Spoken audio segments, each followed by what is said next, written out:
Brought to you by V-Guard, co-powered by Sensodyne and Vimal. ಬಾಯಲ್ಲಿ ಹೇಳಿ ಕೇಸರಿ. Associate sponsor Ultratech Cement. ರಾಷ್ಟ್ರೀಯ ಮಹಿಳಾ ಆಯೋಗದ ತನಕ ದೂರು ಹೋಗಿದೆ ಅಂದರೆ ನನ್ನ ಮೇಲೆ ಪ್ರೆಷರ್ ಹಾಕ್ತಾ ಇದ್ದಾರೆ, ಒತ್ತಡ ಹಾಕೋದ್ರ ಮುಖಾಂತರ ದೂರನ್ನು ದಾಖಲಿಸಿ ಎನ್ನುವಂಥ ಮಾತು. ಇದಕ್ಕೆ ಸಂಬಂಧಪಟ್ಟಂಗೆ ಪರಮೇಶ್ವರ್ ಪ್ರತಿಕ್ರಿಯೆ ಕೊಟ್ಟಿದ್ದಾರೆ. ಆ ರೀತಿ ಏನಾದರೂ ಇದ್ರೆ ನೀವು SIT ಜೊತೆಗೆ ಮಾತಾಡಿ ಅಂತ ಕೂಡ ಪರಮೇಶ್ವರ್ ಹೇಳಿದ್ದಾರೆ.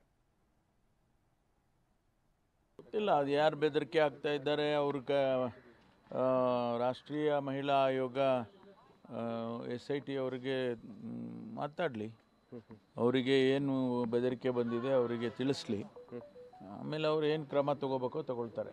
ಗೊತ್ತಿಲ್ಲ ಅದು ಯಾರು ಬೆದರಿಕೆ ಆಗ್ತಾ ಇದ್ದಾರೆ. ಅವ್ರಿಗೆ ರಾಷ್ಟ್ರೀಯ ಮಹಿಳಾ ಆಯೋಗ SIT ಅವರಿಗೆ ಮಾತಾಡಲಿ, ಅವರಿಗೆ ಏನು ಬೆದರಿಕೆ ಬಂದಿದೆ ಅವರಿಗೆ ತಿಳಿಸ್ಲಿ, ಆಮೇಲೆ ಅವ್ರು ಏನು ಕ್ರಮ ತಗೋಬೇಕೋ ತಗೊಳ್ತಾರೆ. ಗೊತ್ತಿಲ್ಲ ಅದು ಯಾರು ಬೆದರಿಕೆ ಆಗ್ತಾ ಇದ್ದಾರೆ. ಅವ್ರಿಗೆ ರಾಷ್ಟ್ರೀಯ ಮಹಿಳಾ ಆಯೋಗ SIT ಅವರಿಗೆ ಮಾತಾಡಲಿ.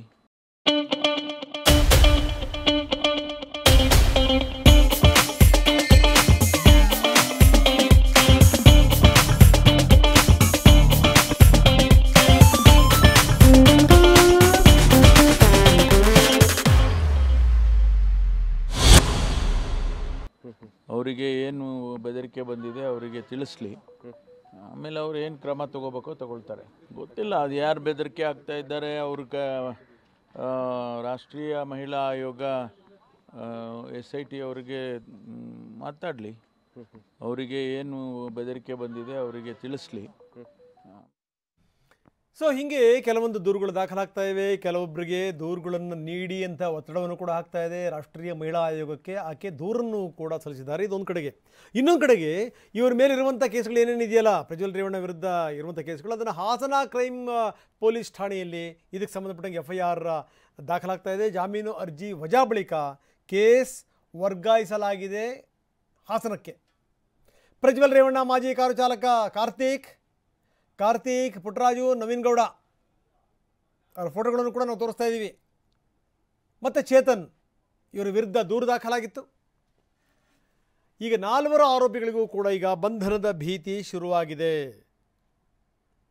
ಎಡಿಟ್ ಮಾಡಿ ಪ್ರಜ್ವಲ್ ಅಶ್ಲೀಲ ವಿಡಿಯೋ ಸೃಷ್ಟಿಯಾಗಿದೆಯಾ ಅಥವಾ ಯಾರ್ಯಾರ್ದು ಕೈ ಚಳಕೆ ಇದೆ, ಕಾರ್ತಿಕ್, ಪುಟ್ಟರಾಜ್, ನವೀನ್, ಶರತ್ ಇವರೆಲ್ಲರ ವಿರುದ್ಧ ದೂರು ಕೂಡ ದಾಖಲಾಗಿದೆ.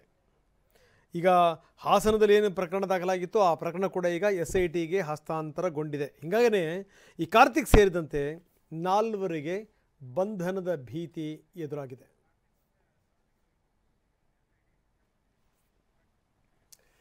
ಇನ್ನು ಇದಕ್ಕೆ ಸಂಬಂಧಪಟ್ಟಂಗೆ ಕಾರ್ತಿಕ್ಗೂ ಕೂಡ SIT ಈಗಾಗಲೇ ನೋಟಿಸನ್ನು ಜಾರಿ ಮಾಡಿದೆ. ಜೊತೆಗೆ ಈ ದೇವರಾಜೇಗೌಡರಿಗೂ ಕೂಡ ಇದಕ್ಕೆ ಸಂಬಂಧಪಟ್ಟಂಗೆ ನೋಟಿಸನ್ನು ಜಾರಿ ಮಾಡಲಾಗಿದೆ. ಪ್ರಜ್ವಲ್ ಪೆನ್ ಡ್ರೈವ್ ಹಂಚಿಕೆ ಕೇಸ್ ಸಂಬಂಧಪಟ್ಟಂಗೆ ಈ ಕಾರ್ತಿಕ್ ವಿರುದ್ಧ ಕೇಸ್ ವರ್ಗಾವಣೆ ಆಗ್ತಿದ್ದಂಗೆ SIT ನೋಟಿಸನ್ನು ಜಾರಿಗೊಳಿಸಿದೆ. 4 ಆರೋಪಿಗಳಿಗೆ ಈಗಾಗಲೇ ನೋಟಿಸ್ ಜಾರಿಯಾಗಿದೆ. ಕಾರ್ತಿಕ್, ವಕೀಲ ದೇವರಾಜೇಗೌಡರಿಗೂ ಕೂಡ ಈಗಾಗಲೇ ನೋಟಿಸ್ ಹೋಗಿದೆ. ಕಾರ್ತಿಕ್ ಪ್ರಜ್ವಲ್ ರೇವಣ್ಣ ಮಾಜಿ ಕಾರು ಚಾಲಕ, 24 ಗಂಟೆ ಒಳಗಡೆಗೆ ವಿಚಾರಣೆಗೆ ನೀನು ಹಾಜರಾಗಬೇಕು ಅನ್ನುವಂಥ ಸೂಚನೆಯನ್ನು ರವಾನಿಸಲಾಗಿದೆ. ತನಿಖೆ ನಂತರ ಪೆನ್ ಡ್ರೈವ್ ಸತ್ಯಾಸತ್ಯತೆ ಏನಿದೆ ಅದು ಬಯಲಾಗುತ್ತೆ. ಸೊ ಈಗ SITಗೆ ವರ್ಗಾವಣೆ ಆಗ್ತಿದ್ದಂಗೆ ಹಾಸನದ ಕೇಸ್, ಹಾಸನದಲ್ಲಿ ದಾಖಲಾಗಿದ್ದಂಥ ಪ್ರಕರಣ ಈಗ SITಗೆ ಹಸ್ತಾಂತರ ಆಯಿತು. ಆಗ್ತಿದ್ದಂಗೆ SIT ಈಗ ಚುರುಕಾಗಿದೆ. ಕಾರ್ತಿಕ್ ಸೇರಿದಂತೆ 4 ಈಗ ಬಂಧನದ ಭೀತಿ ಶುರು ಆಗಿದೆ.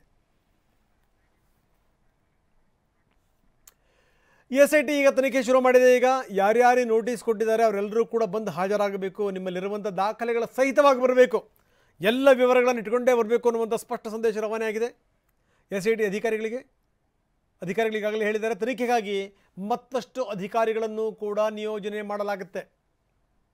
ಹಾಸನದ ಪೊಲೀಸ್ ಅಧಿಕಾರಿಗಳನ್ನು ನಿಯೋಜನೆ ಮಾಡಲಾಗುತ್ತೆ.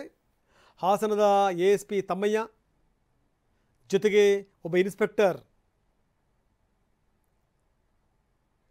ಸೊ ಅವರೆಲ್ಲರನ್ನೂ ಕೂಡ ಇದಕ್ಕೆ ನಿಯೋಜಿಸಲಾಗ್ತಾ ಇದೆ. ಅಂದರೆ ಇನ್ನಷ್ಟು ಅಧಿಕಾರಿಗಳ ನಿಯೋಜನೆ ಆಗ್ತಾ ಇದೆ. ಏಕೆಂದರೆ ಈ ಕೇಸ್ ಚುರುಕಾಗಬೇಕು, ಸತ್ಯಾಸತ್ಯತೆ ಬಯಲಿಗೆ ಬರಬೇಕು.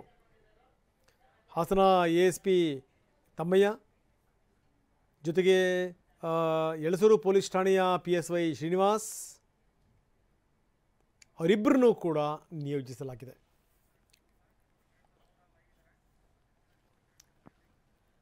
ಬನ್ನಿ, ನಮ್ಮ ಕ್ರೈಮ್ ಹೆಡ್ ಕಿರಣ್ ಈಗ ನಮ್ಮೊಂದಿಗೆ ನೇರ ಸಂಪರ್ಕದಲ್ಲಿದ್ದಾರೆ. ಕಿರಣ್, ಭಾಳ ಗಮನಿಸಬೇಕಾದಂಥ ಸಂಗತಿ, ನಾವು ಕೂಡ ಸುದೀರ್ಘವಾಗಿ ಮಾತಾಡ್ತಾನೆ ಇದ್ದೀವಿ ಕೆಲ ದಿನಗಳಿಂದ.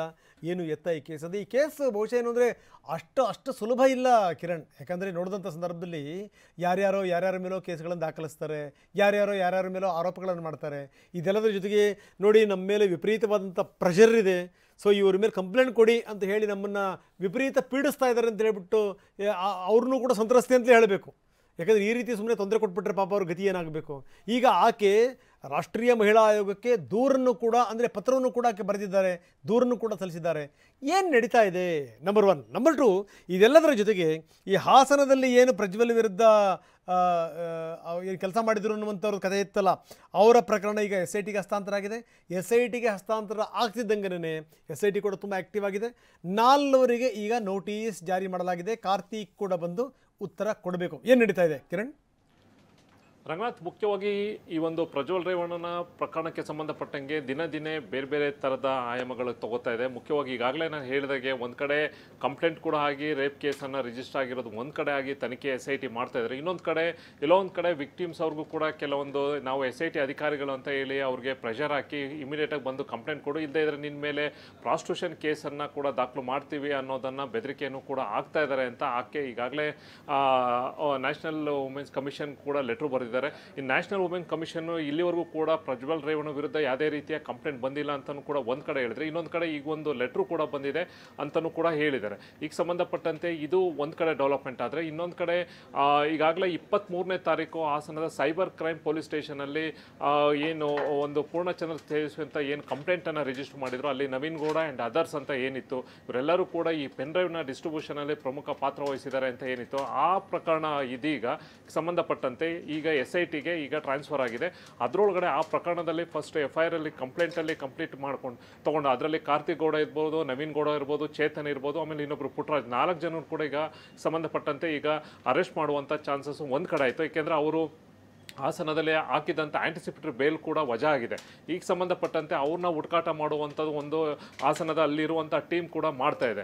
ಇದು ಒಂದು ಕಡೆ ಆಯಿತು ಅಂದರೆ, ಮತ್ತೊಂದು ಕಡೆ ಮತ್ತೊಂದು ಪ್ರಕರಣ ಕೂಡ ಈಗಾಗಲೇ ಪ್ರಜ್ವಲ್ ರೇವಣ್ಣ ವಿರುದ್ಧ ರೇಪ್ ಕೇಸ್ ಕೂಡ ಪ್ರಕರಣ ದಾಖಲು ಹಾಕೊಂಡು ಆಗಿದೆ. ಇವೆಲ್ಲವೂ ಕೂಡ ಈಗ ಇಲ್ಲಿಯ SIT ಅಂತ ಅಧಿಕಾರಿಗಳಲ್ಲಿ ಈ ವಿಕ್ಟಿಮ್ಸ್ಗಳಿಗೆ ಫೋನ್ ಮಾಡ್ತಾ ಇರೋ ಯಾರು, ನಿಜವಾಗ್ಲೂ SIT ಅಧಿಕಾರಿಗಳು ಮಾಡ್ತಾರೋ ಅಥವಾ ಬೇರೆ ಅವ್ರ ಹೆಸರಲ್ಲಿ ಹೇಳ್ಕೊಂಡು ಯಾಕೆ ಅವ್ರಿಗೆ ಪ್ರೆಷರ್ ಆಗ್ತಿರೋರು ಯಾರು, ಅದು ಒಂದು ಕಡೆ ತನಿಖೆ ಆಗಬೇಕು. ಮತ್ತೊಂದು ಕಡೆ ಇಲ್ಲಿ ಇವಾಗ ಇಲ್ಲಿಂದ ಏನು ಬೇಲ್ ಆಂಟಿಸಿಪೇಟರಿ ಕ್ಯಾನ್ಸಲ್ ಆಯಿತು ಅವ್ರನ್ನ ಹುಡುಕಾಟವಂತ ಒಂದು ಕಡೆ, ಇನ್ನೊಂದು ಕಡೆ ಇದಕ್ಕೆ ಸಂಬಂಧಪಟ್ಟಂಗೆ ಏನೇನು ಸಾಕ್ಷಿಗಳಿದೆ ಅಂತ ಈಗಾಗಲೇ ಕಾರ್ತಿಕ್ ಗೌಡಂಗೆ ಇರ್ಬೋದು, ವಕೀಲ ದೇವರಾಜ್ ಗೌಡಂಗೆ ಇರ್ಬೋದು, ಇಬ್ಬರಿಗೂ ಕೂಡ ನೋಟಿಸ್ ಕೊಟ್ಟು 24 ಗಂಟೆ ತಮ್ಮ ಹತ್ರ ಏನೇನಿದೆ ಈ ಪ್ರಕರಣಕ್ಕೆ ಸಂಬಂಧಪಟ್ಟಂತೆ ಎಲ್ಲ ಸಾಕ್ಷಿಗಳನ್ನು ಕೊಡಿ ಅನ್ನೋದು ಕೂಡ SIT ಅಧಿಕಾರಿಗಳು ಈಗಾಗಲೇ ಅವ್ರಿಗೆ ನೋಟಿಸನ್ನು ಜಾರಿ ಮಾಡಿದ್ದಾರೆ. ರಂಗನಾಥ್, ತಮ್ಮೆಲ್ಲ ಮಾಹಿತಿಗೆ Brought to you by V-Guard, co-powered by Sensodyne and Vimal. ಬಾಯಲ್ಲಿ ಹೇಳಿ ಕೇಸರಿ. Associate sponsor Ultratech Cement.